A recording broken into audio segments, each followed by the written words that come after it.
Jésus constitue une équipe, haute en couleur, Marc 3, 13, 19. Si on se penche un peu sur ce que l'on sait de leur histoire, la diversité des 12 est frappante. Nous avons des pêcheurs, un possible charretier, un collecteur d'impôts, un zélote.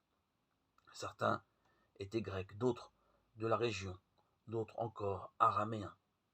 Pourtant, c'est bien cela que Jésus a appelé comme il voulait. Certains d'entre eux avaient construit un vrai projet de vie. Heureux, avec femme et enfants, ils vivaient tout simplement. Et ce Jésus fait irruption dans leur vie, bouleversant leur quotidien et les appelant à tout quitter pour le suivre. Quelle remise en question! Cette façon de s'interroger sur leur manière de vivre et leur choix sera une constante sur leur chemin à la suite de Jésus. Sans cesse, il leur enseignera à choisir, parce qu'ils ont été choisis par Dieu.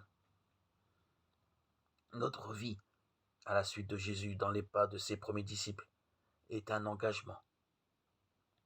Dans nos choix les plus quotidiens, comment peut-on vivre cette vie de baptisé?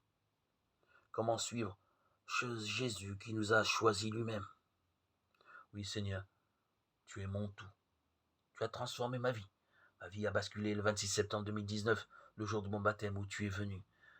Tu as toujours été là. Mais tu as,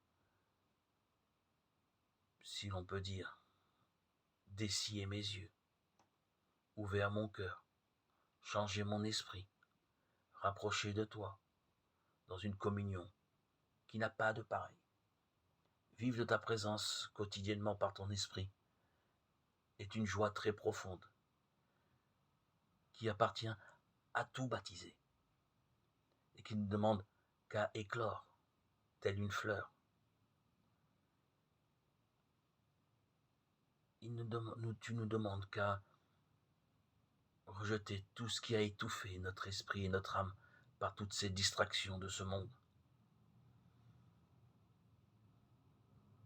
De ce choix réside la clé pour te rencontrer.